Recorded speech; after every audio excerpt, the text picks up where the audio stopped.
இந்த தேவசாயல் நிகழ்ச்சியை பார்த்து கொண்டிருக்கக்கூடிய அன்பு நெஞ்சங்களுக்கு, ஆவிக்குரிய பிள்ளைகளுக்கு ஆண்டவராய் இயேசு கிறிஸ்துவினுடைய நாமத்திலே அன்பின் வாழ்த்துக்கள். இந்த ஞாயிற்றுக்கிழமை என்பது ஆசீர்வதிக்கப்பட்ட ஒரு நாள். 6 நாள் ஆண்டவர் இந்த மண்ணுலகை படைத்து 7வது நாள் தான் படைத்த படைப்பை ஆசீர்வதித்தார். ஆகவே இந்த நாளை நாம் ஒரு ஆசீர்வாதமான நாளாக, அந்த இன்பவனம் செல்வமும் செழிப்பும் அருள் ஆசீரும் நிறைந்த ஒரு சிங்கார தோட்டமாக, ஏதேன் தோட்டமாக, இன்பவனமாக மனிதனுக்காக இறைவன் என்ன செஞ்சார்னு சொன்னால், அதை தனிப்பட்ட ரீதியிலே பிரத்யேகமாய் அதை என்ன செய்தார், உண்டாக்கினார். தான் உண்டாக்கிய அந்த இன்பவனத்திலே, தான் உண்டாக்கிய அந்த ஏதேன் தோட்டத்திலே, அந்த சிங்கார வனத்திலே செல்வமும், நல்லா நீ கவனிக்கணும், செல்வமும் செழிப்பும் சமாதானமும் சாந்தியும் நிறைவும் நிறைவாழ்வும் ஒரு உடைய ஒரு ஸ்தலமாக அது என்ன செய்யப்பட்டது என்று சொன்னால் காட்சியளிக்கப்பட்டது. ஆகவே மனிதனை மண்ணினால் உருவாக்கி அவருடைய உயிர் சுவாசத்தை அவன் முகத்திலே ஊதினார் என்று ஒரு மொழிபெயர்ப்பு சொல்லுகிறது. அவன் நாசியிலே ஊதினார் என்று சொல்லி இன்னொரு மொழிபெயர்ப்பு சொல்லுகிறது. அப்படியானால் இந்த உடலுக்குள்ளே, இந்த உடல் என்பது ஒரு மண், இந்த உடல் என்பது ஒரு மண்ணினாலே, களிமண்ணினாலேன்னு ஒரு மொழிபெயர்ப்பு சொல்லுகிறது. இன்னொரு மொழிபெயர்ப்பு மண்ணினாலே என்று சொல்லுகிறது. மண்ணினாலே இந்த மண் உடலை உருவாக்கி இந்த மண்ணினால் உண்டாக்கப்பட்ட இந்த வீட்டுக்குள்ளே, இந்த தோலுக்குள்ளே என்ன செய்கிறார் சொன்ன, இந்த உடைக்குள்ளே இந்த மனிதன் என்று சொல்லக்கூடிய இந்த ஆவியை, ஆன்மாவை என்ன செய்கிறார்னா இறைவன் உள்ளே ஊதினார். அவன் ஜீவ ஆத்மாவாக மாறினான். கைதிக்கின ஜீவன் நல்லா கரங்களை. இப்போ இங்க நம்ம கவனிக்க வேண்டியது என்னன்னு சொன்னா, இந்த உடம்புக்குள்ள இருக்கக்கூடிய உயிர் தான் மிக்கேலம்மாள், வேதநாயகம், பார்த்திபன். இந்த பார்த்திபன்ங்கிறது என்னது? இந்த உடம்புக்குள்ள இருக்கக்கூடிய உயிர், இறைவன் ஊதிய சுவாசம். ஆக பைபிள் என்ன சொல்லுவதுன்னு சொன்னால், கடவுள் எப்படி இருக்கிறார்னா ஒளியா இருக்கிறார், உயிரா இருக்கிறார். அவருடைய உயிரை, சுவாசத்தை, உயிர் மூச்சை இந்த உடம்புக்குள்ளே அவர் அமர பண்ணினார் சொன்னால், கடவுள் எங்க இருக்கிறாரு? இந்த உடலுக்குள்ளே இருக்கிறார். ஒரு அலிலே சொல்லுவோமே, இந்த உடலுக்குள்ளே இருக்கக்கூடிய இந்த இறைவனை இன்னைக்கு நாம் எப்படி பார்க்கிறோம், அறிகிறோம், வழிபடுகிறோம் என்பதுதான் இன்னைக்கு பார்க்க வேண்டிய ஒரு முக்கியமான விஷயம். ஆதியாகமம் 2வது அதிகாரம் 4வது 5வது வசனத்தை 7வது வசனத்திலிருந்து பாருங்க. தேவனாகிய கர்த்தர், ஆதியாகமம் 2வது அதிகாரம், தேவனாகிய கர்த்தர் மனுஷனை, நல்லா கவனிச்சுக்கோங்க, மனுஷனை பூமியில் உள்ள மண்ணினாலே உண்டாக்கி ஜீவ சுவாசத்தை, இன்னொரு மொழிபெயர்ப்பு சொல்லுகிறது, உயிர் மூச்சை அவன் முகத்திலே ஊதினான். மனுஷன் அப்பந்தான் என்ன செய்யறாருன்னா ஜீவ ஆத்மாவாக மாறுறான். இப்போ தெய்வம் இங்க இருக்கிறாரு. உயிர்னா என்னன்னு சொன்னா, அதனாலதான் பாடணும், உயிரே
பொருளாவி எல்லாம் உமக்கே நான் தருகின்றேன்.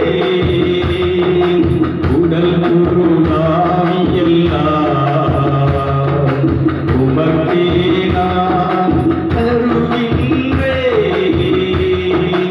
உருக்கொடுப்பாய் புது உயிரளிப்பாய், உருக்கொடுப்பாய் புது உயிரளிப்பாய். உயிரே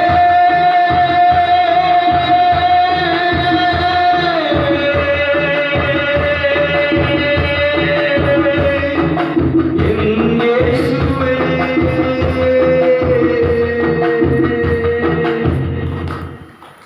பாட்டு நல்லா பாடுவோம், பாட்டெல்லாம் நல்லா இருக்கு, ஆனால் அறிவு தான் என்ன செய்யல, வேலை செய்ய மாட்டேங்குது. உயிரே இறைவா அப்படின்னு பாடுறோம்னு சொன்னால் நம்ம உடம்புக்குள்ள இருக்கக்கூடிய உயிர் தான் யாரு? கடவுள். விளங்குதுங்க ஒரு வழியிலே சொல்லுங்களேன். இப்போ கடவுள் எங்கே இருக்கிறாரு? சொல்லுங்க. உள்ள இருக்கிறாரு. இப்போ நம்ம இந்த சரீரமாகி இப்போ இன்ப மனம், அந்த சிங்கார மனம் எல்லாம் எங்கன்னு சொன்னால் இந்த உடலுக்குள்ளே அமைந்து விட்டது. இந்த உடலுக்குள்ள இந்த சிங்கார மனத்தை, இந்த இன்ப மனத்தை, அந்த அமைதி சூளையை இன்னைக்கு என்ன செய்யணும்னு சொன்னால் அந்த இறைவனுடைய அருளாலே, ஒளியாலே, அந்த இறை ஆற்றலாலே நாம் இதை என்ன செய்யணும்னு சொன்னால் நிரப்பணும். இதை நிரப்பும் போது இந்த உடல் இறை அருளால், ஒளியினால், அபிஷேகத்தினால். அதனால போன வாரத்தில் ஒரு பாடலை நம்ம இது பண்ணோம். படைத்தவரை, சிருஷ்டி கர்த்தாவை நாம் தொழுதால் சுகம் எல்லாமே தேடி வரும்.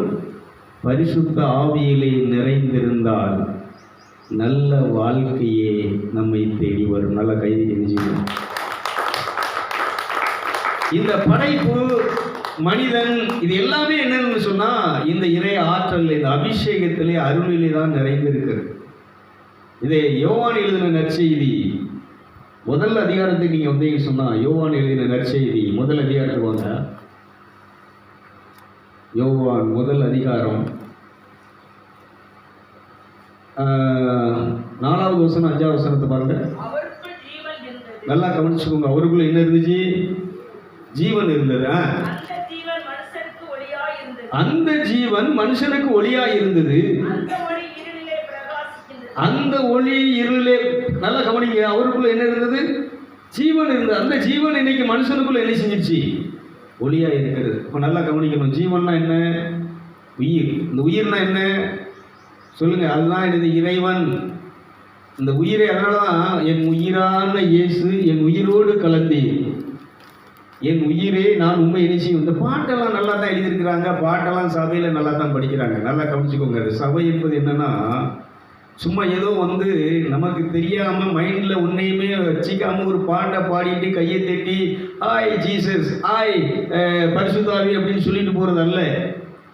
சபைனா என்னன்னு சொன்னால், சபை கூடுதல்னா என்னன்னு சொன்னால், கடவுளுடைய பாதத்தில் இருந்து கற்றுக்கொள்ளுகிறது. இஸ்லாமியர்கள் சொல்லுவார்கள், இந்த ஆலயத்தை அவங்க என்ன சொல்லுவாங்க? பள்ளி வாசல், ஒரு பள்ளிக்கூடம்.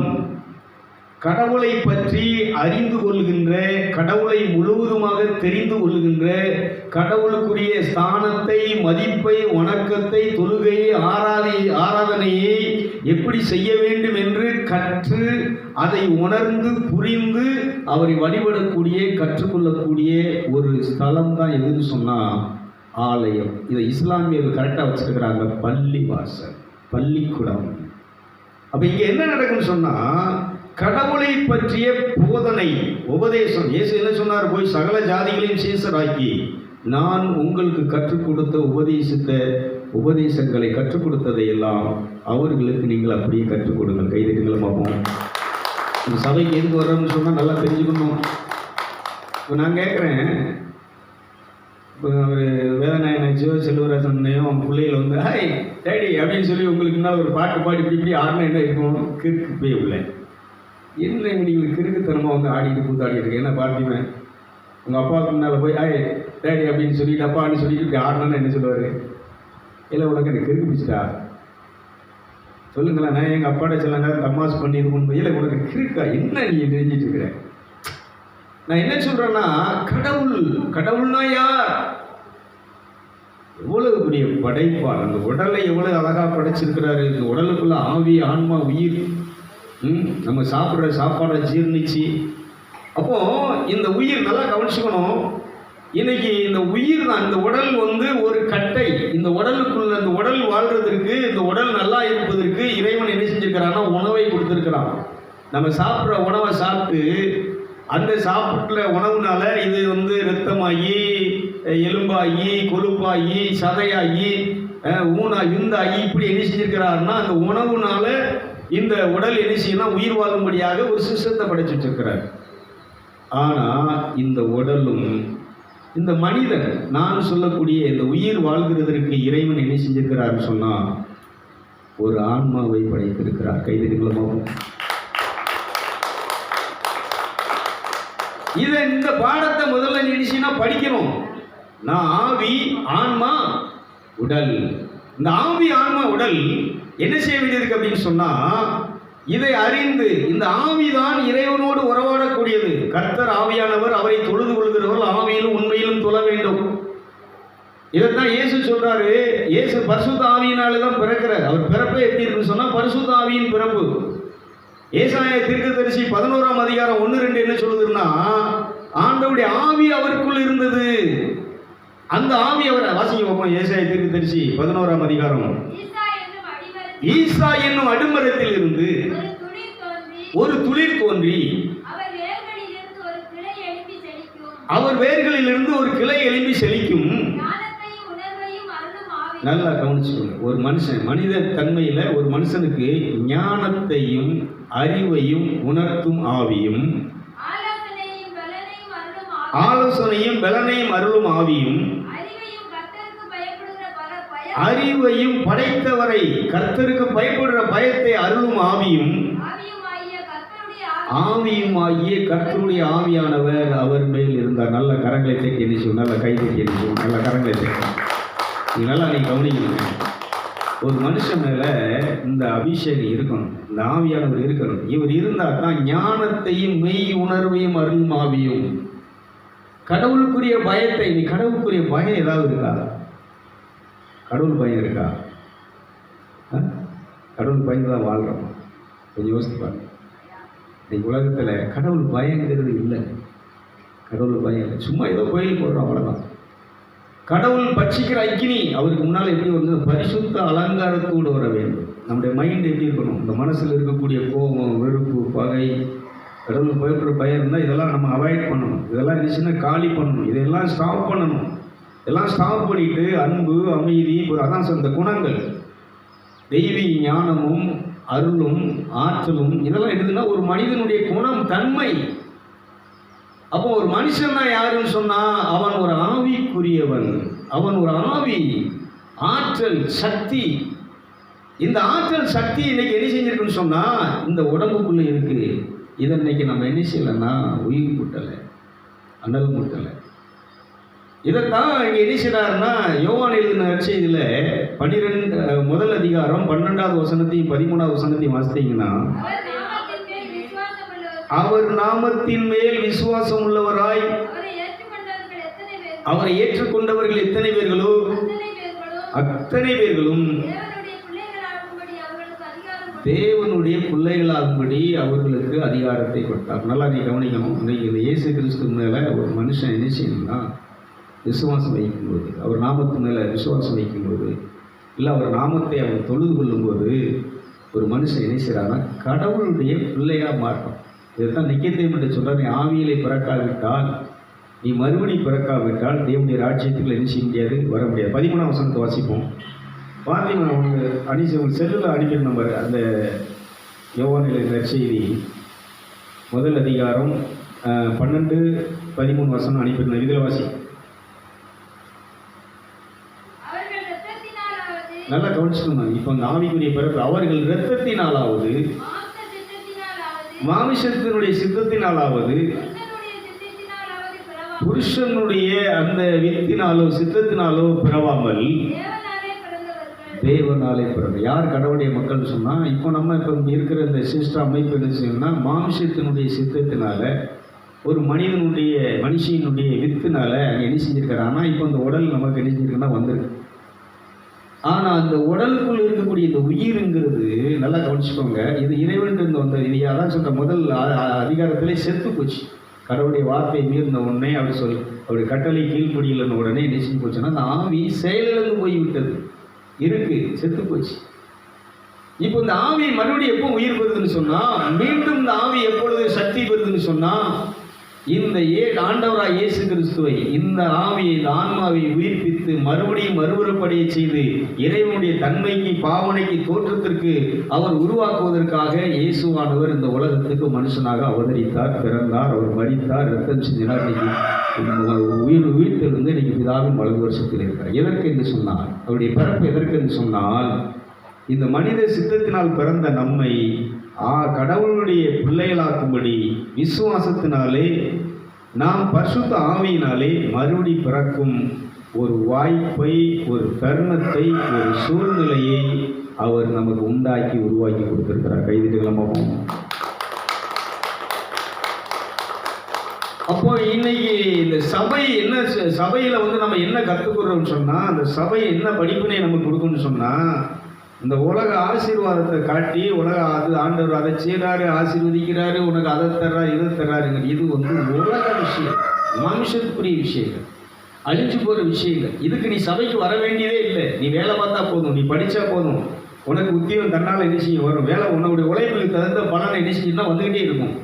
ஆனால் சபைக்கு எதுக்கு வர்றோம்னு சொன்னால், படிப்பினை, கடவுளை பற்றிய படிப்பினை, மனிதனை பற்றிய படிப்பினை. ஒரு மனுஷன்னா யாரு, கடவுள்னா யாரு, மனிதன் எந்த நிலையை இழந்து விட்டால் இப்போ எந்த நிலையை அடைய வேண்டும், அந்த நிலையை அடையும் போது அந்த நிலையை அடைகிறதுக்கு கடவுள் கொடுத்துக்கிற ஒரு வாய்ப்பு என்னன்னு சொன்னால், பரிசுத்த ஆவியின் அபிஷேகம், அக்கினி ஞானஸ்தானம், நெருப்பின் ஞானஸ்தானம். நல்ல கரங்களை தெரிஞ்சுக்கணும்.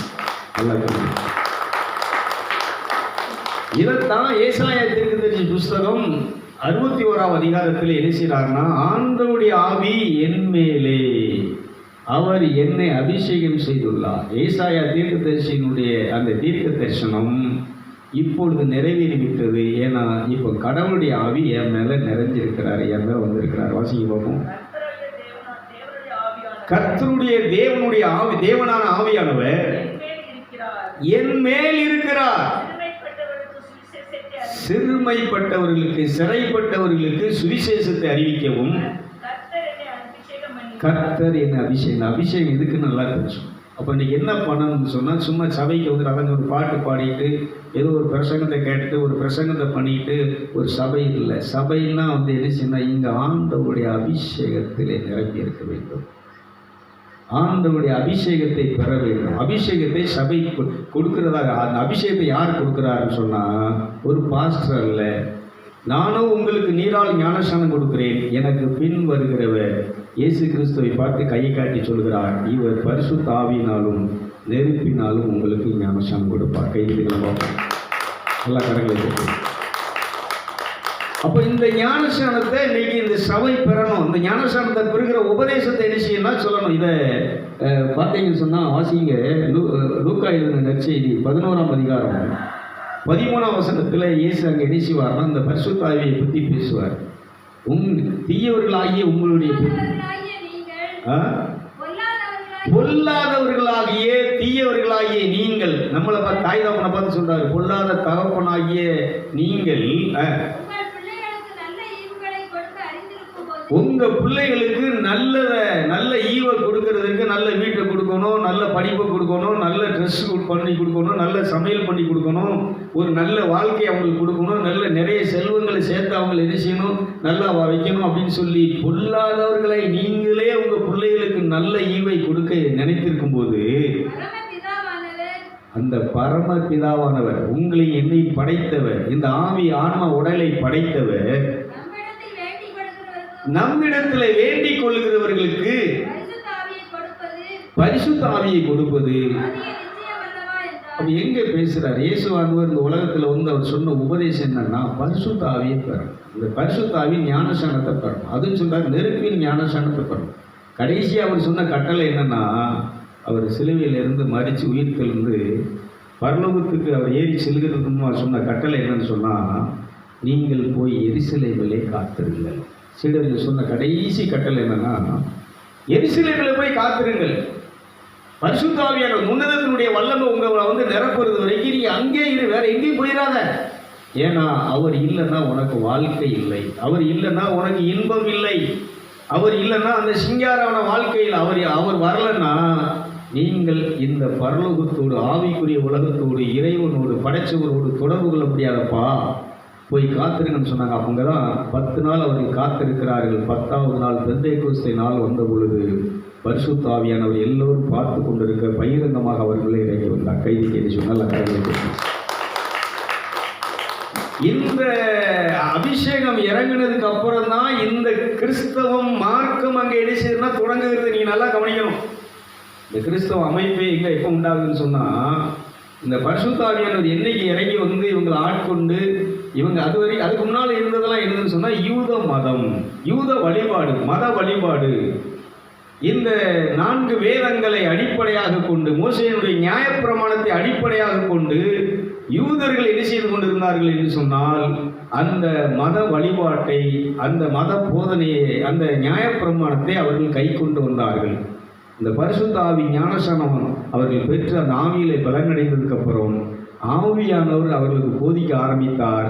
அபிஷேகம் கற்றுக் கொடுக்க ஆரம்பித்தது. அந்த அபிஷேகம் சொல்லுகிற வழியிலே நடந்தது தான் இந்த ஆதி கத்தோலிக்க சபை ஸ்தாபனம். இதெல்லாம் கவனிச்சுக்கணும்.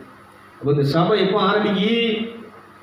அபிஷேகம் வந்த பொழுது ஆவியானவருடைய வழிநடத்துதலே தான் ஒவ்வொரு நாளும் 100, 500, 1000, 3000 என்ன செஞ்சாங்கன்னா, இந்த மார்க்கத்திலே இந்த உபதேசம் இயேசு கிறிஸ்து என்ன செய்கிறான்னு சொன்னால், அவர் பாடுபட்டு இரத்தம் சிந்தி, அவர் இரத்தத்தினாலே நம்மளை பரிசுத்தமாக்கி நம்மளை என்ன செய்து விட்டார் என்றால், தேவனுக்கு முன்பாக பத்தினியாக அவர் நம்மளை நிறுத்தி விட்டார். கைதிகளை நல்லா கரைகளை பாவிகளாகிய நம்மை, பரதேசிகளாகிய நம்மை அவர் என்ன செஞ்சாருன்னு சொன்னால், பரிசுத்தவான்களாக பத்தினியாக யாருக்கு முன்னால் கொண்டு நிப்பாட்டி வச்சாரு? பிதாவாகிய தேவனுக்கு முன்பாக. அதனால தான் சொல்கிறாரு இந்த அபிஷேகம், அந்த அபிஷேகம். அதாவது கர்த்தர் ஆவியானவர் அவர் தொழுது கொள்வது எப்படி தொழுது கொள்ளணும்? ஆவியிலும் உண்மையிலும் நீ தொழ வேண்டும். அப்போ இந்த அபிஷேகம் இல்லை அப்படி, இந்த அபிஷேகம் தான் உன்னை ஒழுங்குபடுத்தும். இந்த அபிஷேகம் தான் அந்த மாம்சத்தினுடைய கிரியை அழிக்கும். அபிஷேகம் தான் நம்ம உலகத்தின் மேல் உள்ள பற்றை என்ன அழித்து தேவன் மேல் நமக்கு என்ன அன்பை. அதனால தன்னுடைய ஒரே பேரான குமாரன் மேல் யார் விசுவாசம் வைக்கிறானோ, அன்பு செய்கிறானோ, அவன் நித்திய ஜீவனை அடைவான், நிலை வாழ்வை பெறுவான். இந்த உபதேசங்கள் எப்போ வருதுன்னு சொன்னால், இந்த அபிஷேகம் வந்ததுக்கப்புறம் இந்த அபிஷேகத்தை பெற்ற அந்த 120 பேர் என்ன செய்கிறாங்கன்னு சொன்னால், இதை பேச ஆரம்பிக்கிறாங்க. இவங்க சிதறுண்டு போய் பேசப்பட்ட இடங்களிலெல்லாம் மக்கள் எண்ணிச்சார்கள் இந்த இயேசு கிறிஸ்துவை ஏற்றுக்கொண்டு இந்த மார்க்கத்திலே சேர்ந்து இந்த பரிசுத்த ஆவியின் அபிஷேகத்தை, ஞானஸ்நானத்தை பெற்றுக்கொண்டே இருந்தார்கள். கைதிகளமாகவும் சிருஷ்டி கர்த்தாவை நாம் தொழுதாம், சுகம் எல்லாமே தேடி வரும், ஆவியிலே நாம் நிறைந்திருந்தால் நல்ல வாழ்க்கையே தேடி வரும், நல்ல வாழ்க்கையே தேடி வரும். நல்ல கையை சிருஷ்டி கர்த்தாவை நாம் தொழுதாம், சுகம் எல்லாமே தேடி வரும், ஆவியிலே நாம் நிறைந்திருந்தால் நல்ல வாழ்க்கையை தேடி வரும், நல்ல வாழ்க்கையை தேடி வரும். மதங்கள் பலவிருந்தும் ஆலயங்கள் பெருகிருந்தும், மதங்கள் பலவிருந்தும் உலகெங்கும் ஆலயங்கள் பெருகிருந்தும் சிருஷ்டி கர்த்தாவை தொழவில்லையே,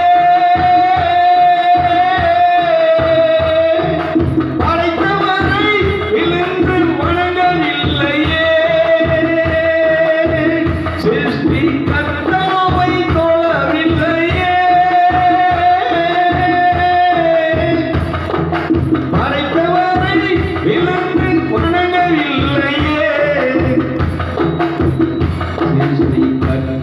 பிதாவை நாம் தொழுதால் பிரைசலோ. நீங்க நல்லா கவனிக்கணும். எத்தனையோ மதங்கள் இருந்தும் உலகெங்கும் ஆலயங்கள் இருந்தும் என்ன நடக்கலன்னு சொன்னால், அந்த படைத்தவரை வழிபடக்கூடிய வழிபாடு தொழுகை நடக்கவில்லை. அப்போ இதுல தான் நம்ம இன்னைக்கு பார்க்க வேண்டியிருக்கு. இந்த உலக சாத்தா எப்படி மக்களை என்ன செஞ்சுட்டு இருக்கிறான்னா திருப்பி வெளியே கொண்டு போயிட்டு இருக்கிறார்கள்.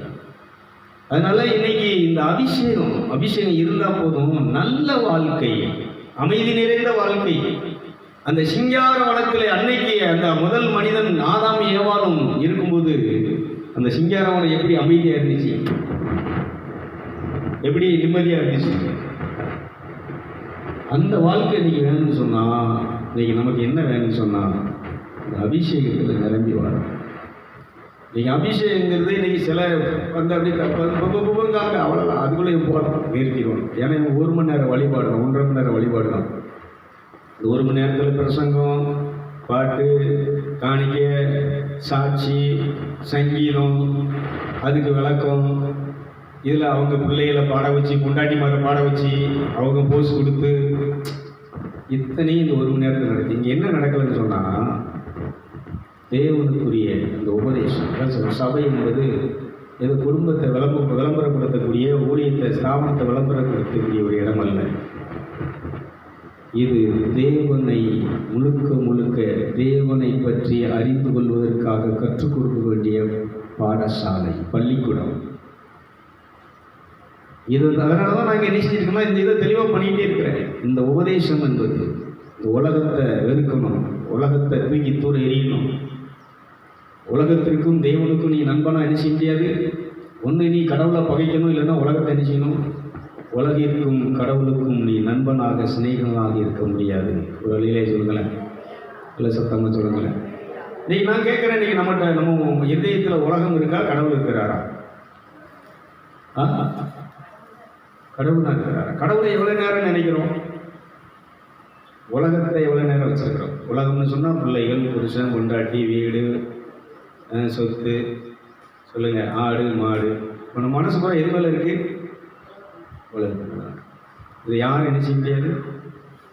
அன்னைக்கு அந்த இன்ப குணத்தில், சிங்கார குணத்தில் எல்லாமே அவங்களுக்கு இருந்தது. அதனால் அவங்க என்ன செஞ்சாங்கன்னா, அவங்களுடைய உலகம் எதுவாக இருக்குன்னு சொன்னால், படைத்த தெய்வம், தகப்பன், அந்த தாய் மட்டும்தான் அவர்களுக்கு இருதயத்தில் இருந்தார்.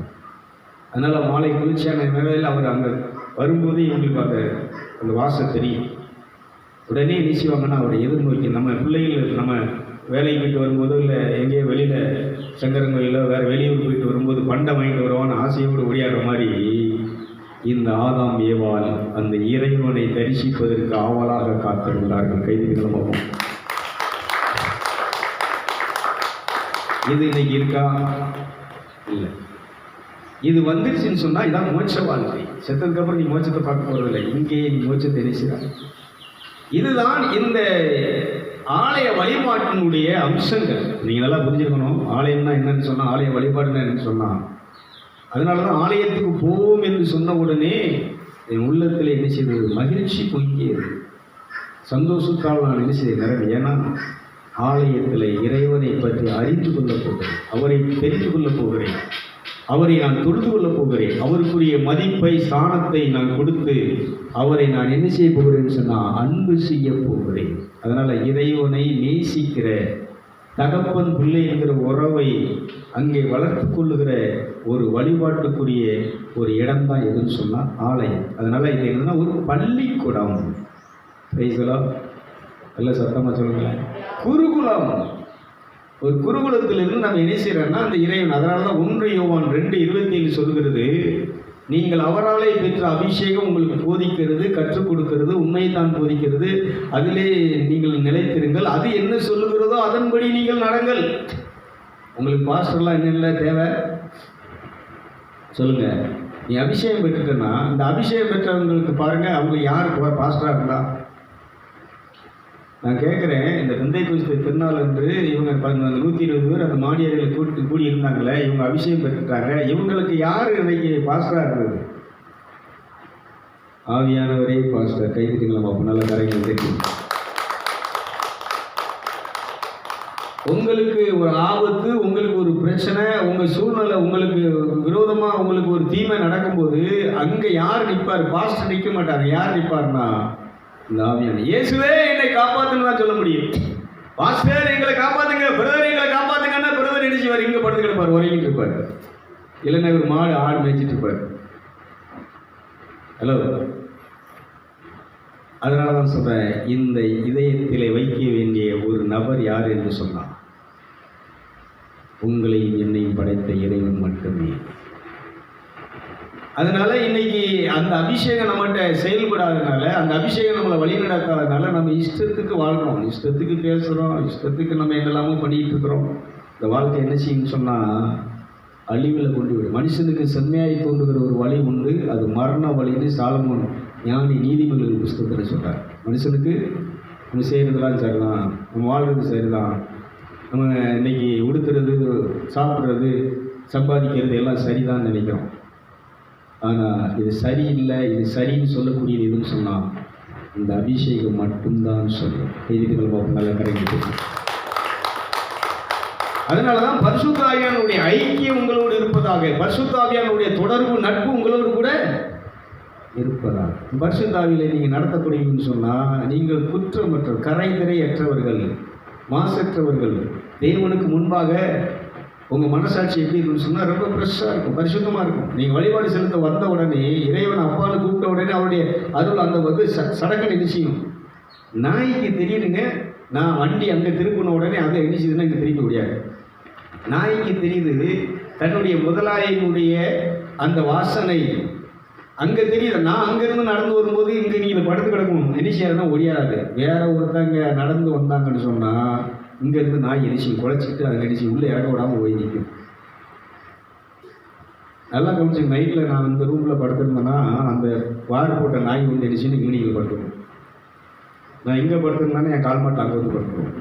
இன்னொரு கருப்பு நாய் எரிச்சிங்கன்னா அந்த வேப்ப மரத்தை அங்கே படுத்துக்கும், அங்கேருந்து யாரும் எரிச்சிக்கூடாது. இந்த நாய்க்கு கூட என்ன இருக்குன்னு சொன்னால் நல்ல பண்புகள், நல்ல தன்மைகள், விசுவாசம் இருக்குது.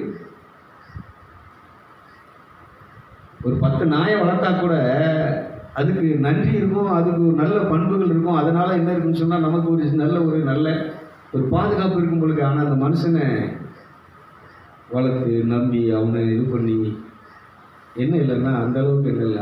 அவங்களுடைய தேவையை, அவங்களுடைய காரியங்கள் நடைபெறுவதற்காக நம்மளை பயன்படுத்திட்டு இருக்காங்க. இல்லைன்னா நம்மளை என்ன செய்வாங்க சொல்லுங்களேன்? ஒன்றும் இல்லைன்னா என்ன ஆகும் சொல்லுங்களேன்? இதாங்க வாழ்க்கை. அதனால் மிருகங்கள் கூட தன்னுடைய முதலாளியை என்ன செய்கிறது? கனப்படுத்துகிறது. மிருகங்களுக்கு கூட நன்றி இருக்குது. ஆனால் படைச்சி எவ்வளவு பெரிய உலகத்தையே, படைப்பு அனைத்தையுமே ஆளக்கூடிய அதிகாரம் தன்னுடைய சாயலாக படைச்சி, தன்னுடைய பாவனையாக படைச்சி, தன்னுடைய ஆற்றல், அறிவு, ஞானம் எல்லாத்தையும் கொடுத்த இந்த மனுஷன் அவரையே வணங்கணும், அவருக்காக என் நேரத்தை செலவிடணும் அப்படின்னு நினச்சி நினைச்சிடறாங்க. இந்த உலகத்துக்கு பின்னால், மாயை பின்னால் போயிட்டு இருக்கிறாங்க. அதனால் ஒரே ஒரு விஷயத்தை மட்டும் சொல்லி முடிக்கிறேன். நீ கடவுளுடைய பாதத்தில் தனித்திருக்காமல், விழித்திருக்காமல், பசித்திருக்காமல், காத்திருக்காமல் இந்த அபிஷேகம் உன் மேலே ஒரு நாளும் வரவே வராது. இந்த ஜெபக்கூட்டத்தில் இப்போ நடக்கிறதெல்லாம் என்னதப்பா? இது எமோஷ்னல். இப்போ நான் இதுக்கு ஒரு உதாரணம் சொல்கிறேன். நம்ம எங்கள் அம்மன் கோயிலில் குறை நடக்கு. அவர் ட்ரெஸ் எல்லாம் போட்டுட்டு நிற்பார், இந்த மேலத்தை அடிப்பாங்க.